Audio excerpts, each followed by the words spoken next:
L'annonce de sa mort avait laissé beaucoup de gens perplexes. Il y a de cela 4 ans que mourait à Bruxelles Étienne Tshisekedi Wamulumba, le leader Maximo, sphinx de Limete, Monsieur Non, autant d'appellations qui ont caractérisé la fermeté d'Étienne Tshisekedi dans son parcours politique jusqu'à sa mort. Je vous propose de revenir sur le personnage et la lutte de celui qu'on appelait le sphinx de Limete.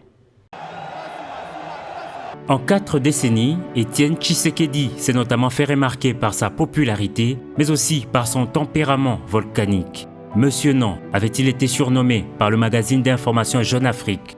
Et je profite de votre question pour demander à tout notre peuple de tout faire pour ignorer ces soi-disant gouvernements.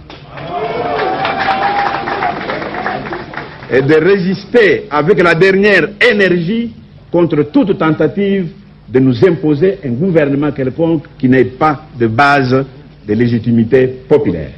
Ses multiples incarcérations dans les années 1980 lui confèrent une aura sans égale. En 1991, lorsque survient la Conférence nationale souveraine, il est désigné chef de l'opposition de la société civile. À partir de là, son histoire, soutien de nombreux analystes, sera une suite d'occasions manquées. Lors de sa nomination en 1991, au moment de signer sa prestation de serment, il raye d'un trait de plume toutes les dispositions qui le soumettent au chef de l'État. Tout sent lui-même que ses heures sont comptées parce que plus personne. Un homme habitué pendant 25 ans à faire danser tout le monde, à mettre tout le monde à genoux. Et maintenant, ce qui se fait est vraiment un signal pour lui faire sentir que les choses ne sont plus comme avant. Avec des alliances qui se faisaient et se défaisaient, Tshisekedi surprenait par ses prises de position. Pourquoi est-ce qu'aujourd'hui, vous décidez a priori d'être candidat? Est-ce que les conditions de transparence démocratique sont meilleures aujourd'hui qu'en 2006? Non, j'ai dit justement que les conditions ne sont pas nécessairement meilleures, mais j'ai dit que la situation politique dans laquelle se trouve, la situation sociale dans laquelle se trouve le peuple congolais est telle que je dois prendre mes responsabilités, je ne peux pas ne pas. Des positions qui allaient au-delà de son cercle direct. Pour d'aucuns, c'est peut-être ces caractères qui lui a coûté le pouvoir et assurément privé, quelquefois, certaines alliances. Les idéaux de Tshisekedi sont-ils encore vivaces dans le chef de ceux qui l'ont accompagné dans sa lutte?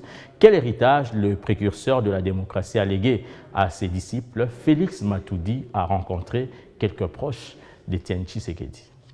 Le président Tshisekedi luttait pour le bien-être social de la population congolaise.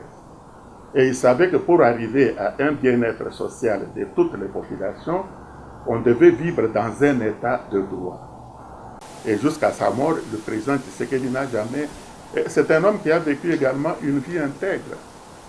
Il n'y a pas beaucoup de politiciens de sa trempe, parce que ce monsieur n'a pas touché à ceci ou à cela d'une manière que ce soit sur le plan international ou sur le plan national. Donc il a laissé vraiment un modèle.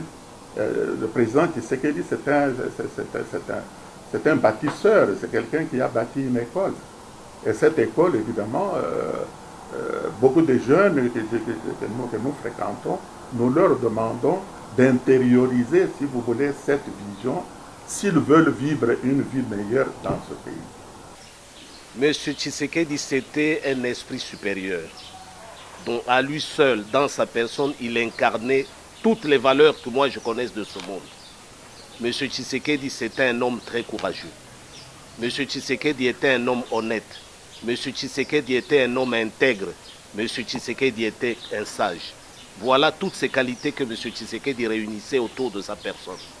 Et un homme très patient qui a consacré toute sa vie à l'amour de son prochain et du pays. Toute sa vie. Monsieur Tshisekedi, c'était le sacrifice incarné, le désintéressement total incarné en sa personne. Jamais Monsieur Tshisekedi s'intéressait à l'argent, aux biens matériels. Jamais.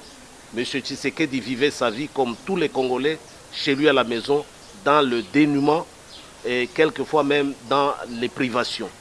Et il me disait souvent, Valentin, c'est à ce prix-là que nous devons maintenir notre dignité et notre personnalité.